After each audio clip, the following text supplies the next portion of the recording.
Italian visit. President Trump meets with a key ally at the White House. Disaster in Colombia. Mudslides kill more than a dozen people as rescuers search for survivors. Living in Pakistan. We are witnessing the risen Lord. An archbishop tells me what the situation is like for Christians in that country. Sainthood set. Pope Francis decides when he'll canonize two children who witnessed Mary in Fatima. Join us for a report from Rome. On EWTN News Nightly for Thursday, April 20th, 2017.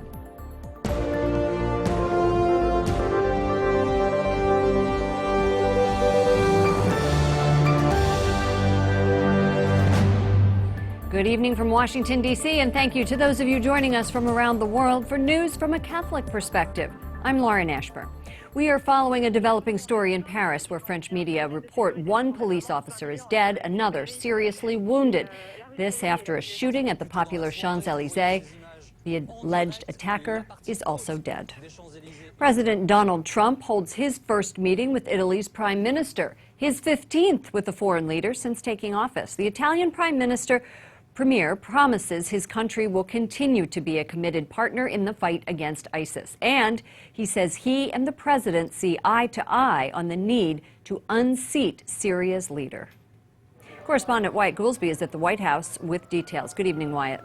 Good evening, Lauren. Terrorism and immigration are among the highlights President Trump and the Italian Prime Minister are discussing. The two are getting a jump start on next month's Group of Seven, or G7, industrialized democracies gathering in Italy. They're also firming up a long-standing partnership as they take on a host of issues affecting the U.S., Europe, and the world.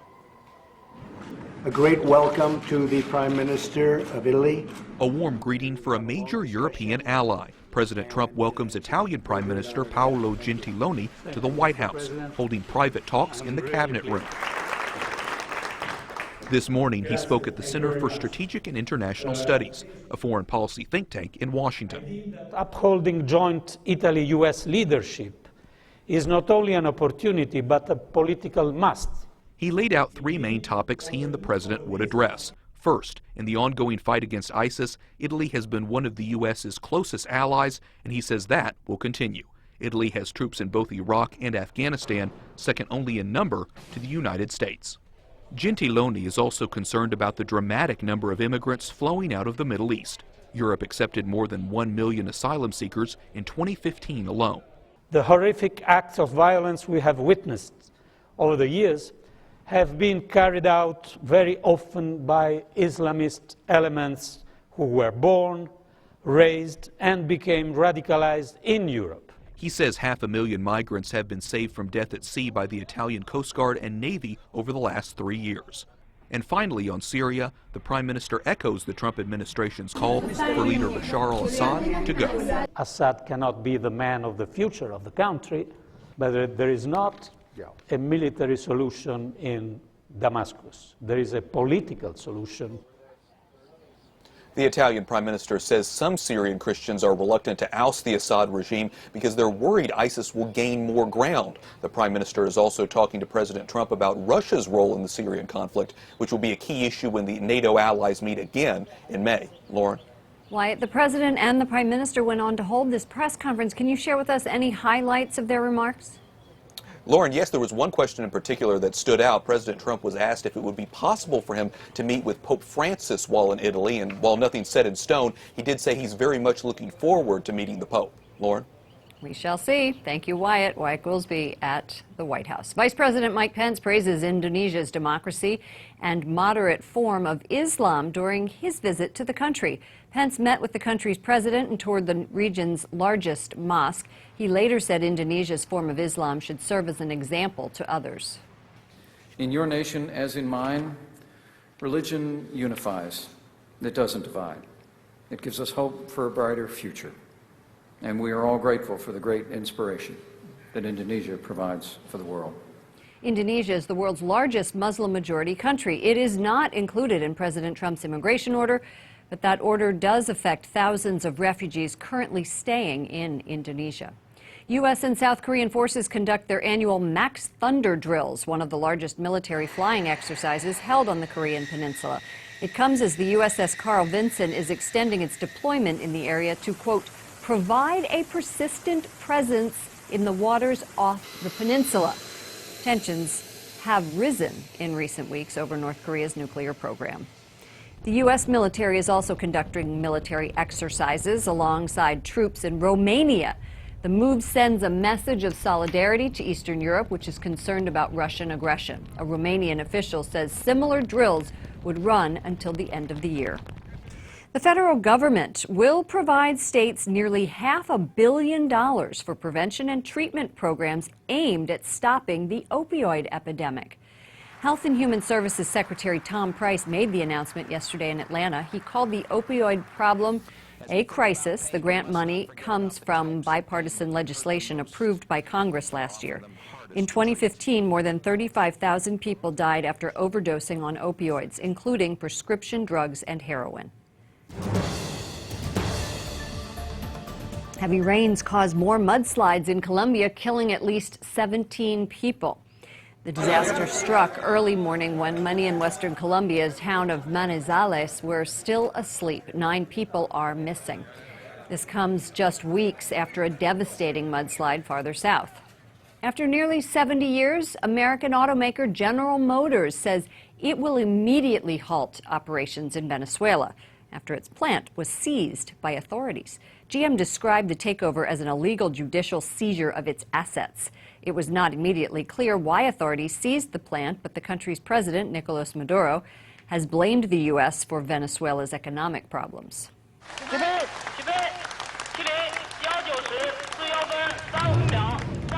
China's space program gets a boost today. The country launched its first cargo spacecraft. It's part of a bigger plan to develop a space station, lunar probe, and Martian rover. Pope Francis sets the date for the canonization of 2 Portuguese shepherd children who witnessed the Virgin Mary 100 years ago. The Vatican says Francisco and Jacinta Marto will become saints on May 13th when the Holy Father visits Fatima, Portugal. Their cousin, Sister Lucia de Jesus dos Santos, also saw visions of the Virgin Mary while the Martos died in early 1900s. Now, she died in 2005, and the process of her possibility of becoming a saint one day is still in the works. Elise Harris, Rome correspondent for our sister organization, Catholic News Agency, joins us. Tell us about the Martos siblings, the soon-to-be saints. Francisco and Jacinta Marto were very simple children. They came from a very pious family and in many ways were like anybody else. But they had the extraordinary gift of being able to witness apparitions of the Virgin Mary alongside their cousin Lucia. And from there became witnesses of not just how to receive a gift like this, but to make it concrete in their lives. So it's something that even after the apparitions, they became widely known for the sacrifices and prayers that they would constantly offer. Jacinta, especially for the conversion of sinners, that was kind of the cause that she embraced after Our Lady made her appeals. She made several appeals for an increase in faith and in hope and in prayers for peace and conversion. So Jacinta really lived that and offered all of her sufferings, including her final illness, for that, and became known for those sacrifices. And Francisco, on the other hand, became known for the way that he would adore God, spending long hours in adoration. He became really an example of what it means to praise God and to just adore Him. Well, they're so these the youngest. children, I think, are very simple people, but very real witnesses. Right. They're the youngest non-martyrs ever to be declared saints. And how unusual is it for children to be named saints? Previously, children were not thought to have the ability to live heroic virtue like adults.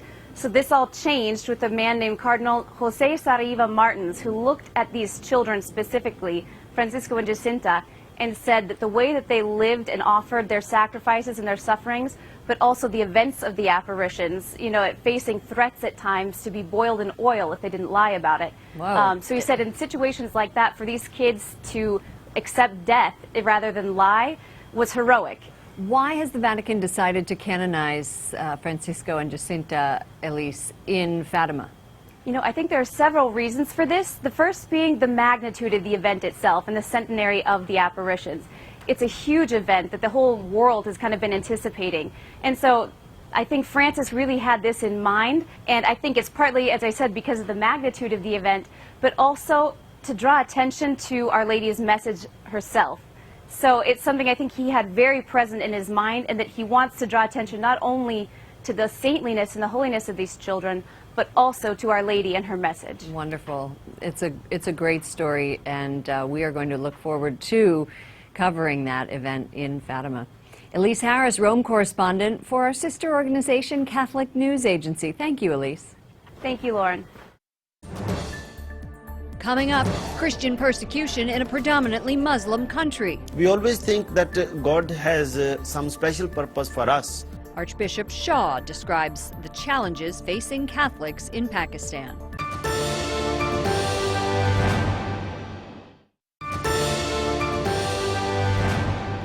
Russia's Supreme Court bans Jehovah's Witnesses from operating in the country. The Russian Justice Ministry views the religious organization as an extremist group which poses a threat to citizens' rights. The Jehovah's Witnesses reportedly have more than 170,000 followers in Russia. A new report by the University of Notre Dame finds that 43% of persecuted Christians focus on survival rather than confrontation.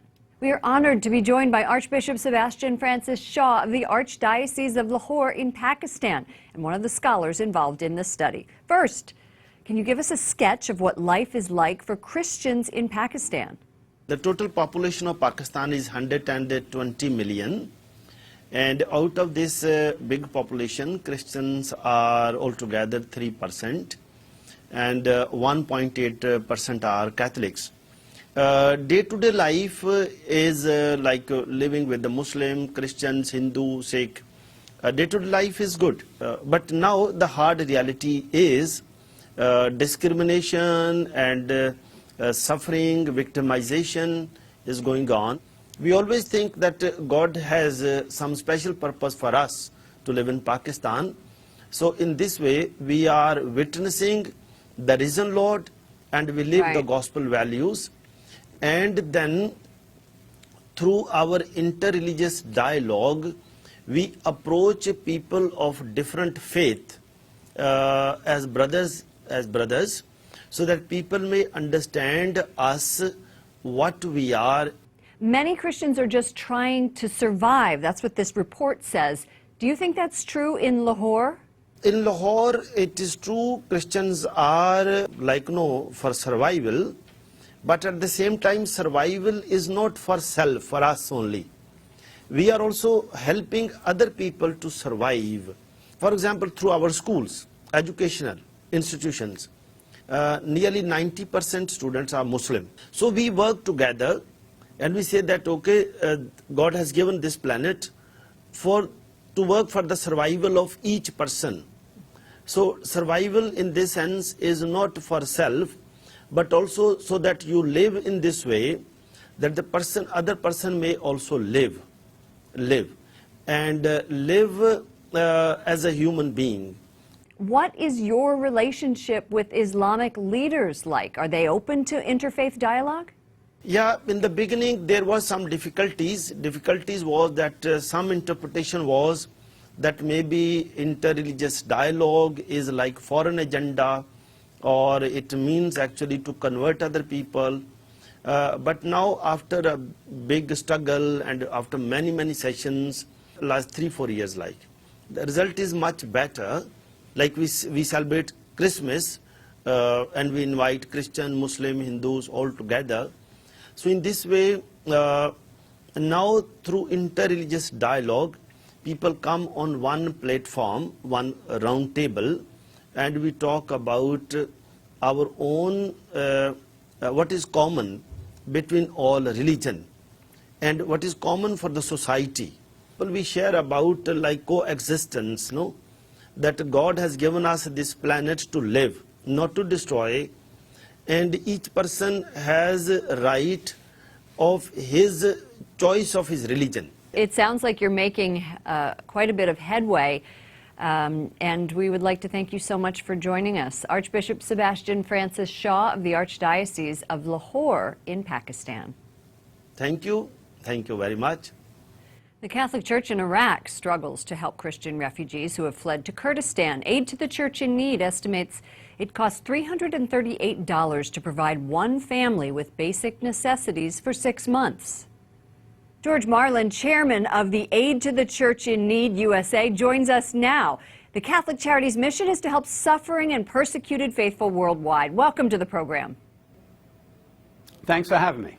You're working in Iraq, helping rebuild Christian communities. And I just came back from northern Iraq in the Nineveh Plain. I visited these villages that ISIS just desecrated and destroyed. So in your view, why is it important that Christians are able to stay in Iraq? I think it's very important that the Christians that stay in, bishops throughout that area have been urging the same thing, because that is where the church was born, in the Middle East. And we've been there for 2,000 years, and sadly ISIS, as opposed to any radical Muslim groups in the history of the Muslim faith, are now trying to eradicate, to erase any trace of Christianity in the Middle East. We think it's wrong. So we, as a Catholic agency under the guidance of the Pope, we raise funds and designate projects that are suggested by many of the bishops in the Middle East to try to help the victims of this persecution. So we're helping, giving humanitarian aid, helping them rebuild their towns, their cities, their homes. So we think it's important to remain a presence there in the Middle East. In your view, what should the U.S. government be doing to dovetail with your efforts? Well, I think what has to be done here on a broader basis, not only the United States, even the Church in the United States, we need to be banging the pots of pans, first of all, to recognize what's going on. We have people on the ground. I see and read about horror stories all the time that we don't read in the New York Times.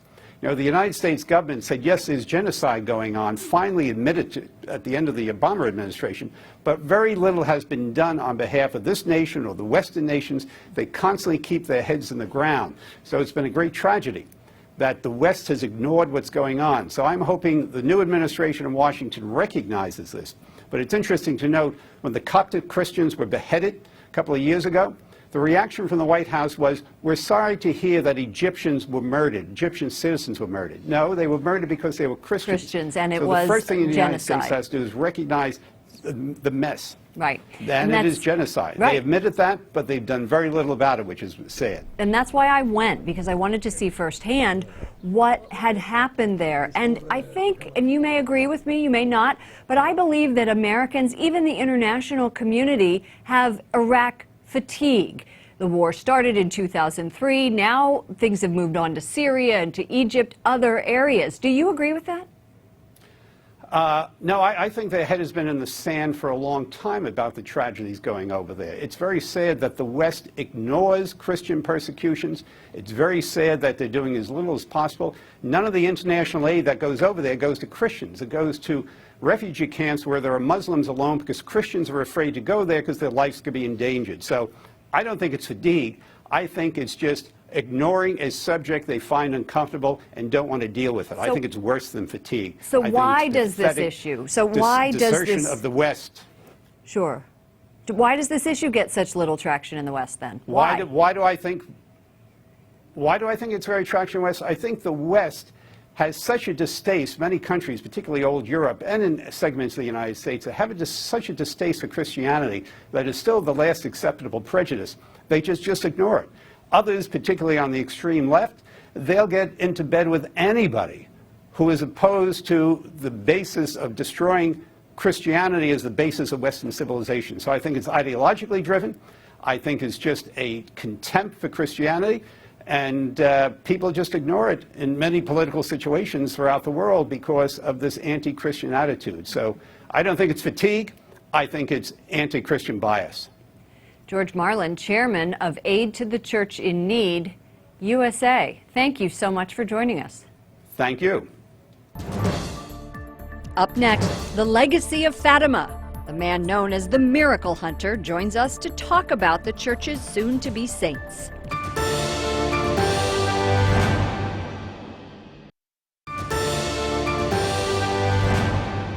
A special day here at EWTN. Our foundress, Mother Angelica, would have been 94 years old today. She was born Rita Rizzo in Canton, Ohio in 1923. She went on to build the largest religious media network in the world, broadcasting 24 hours a day to more than 268 million households.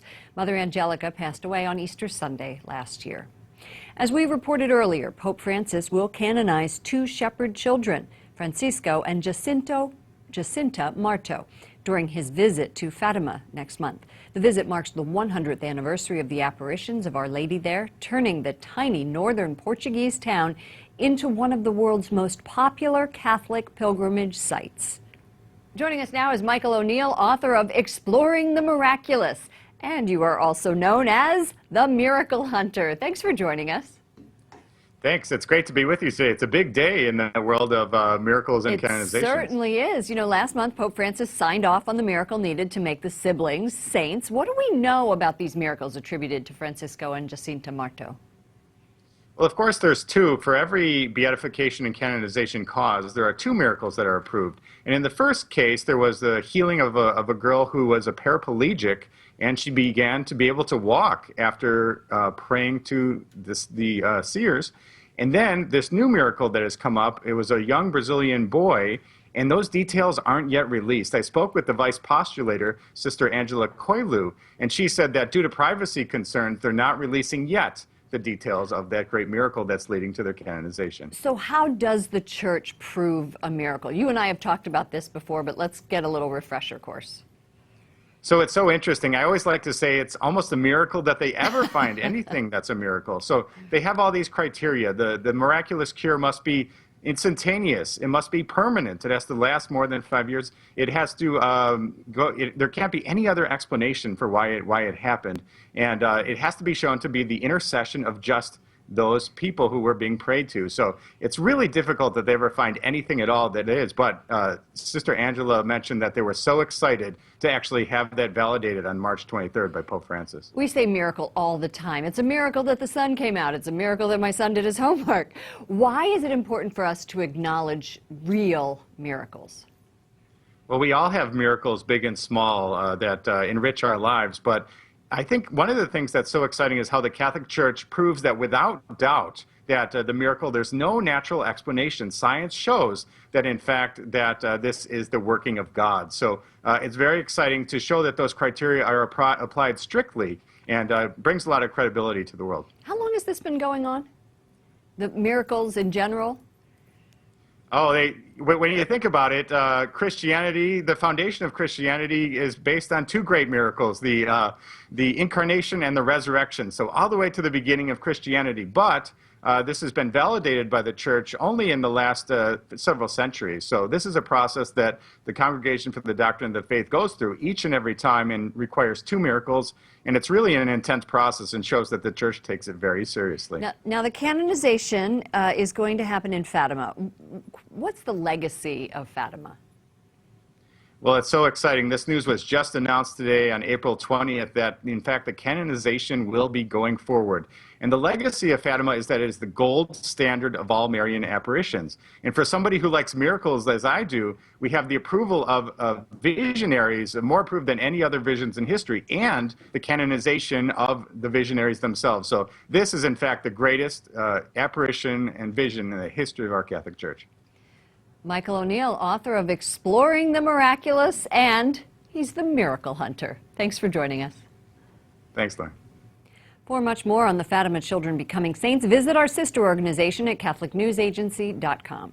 That does it for all of us here at EWTN News Nightly. To all of you around the world, I'm Lauren Ashburn. Don't forget, follow us on Facebook and Twitter. I'll see you again.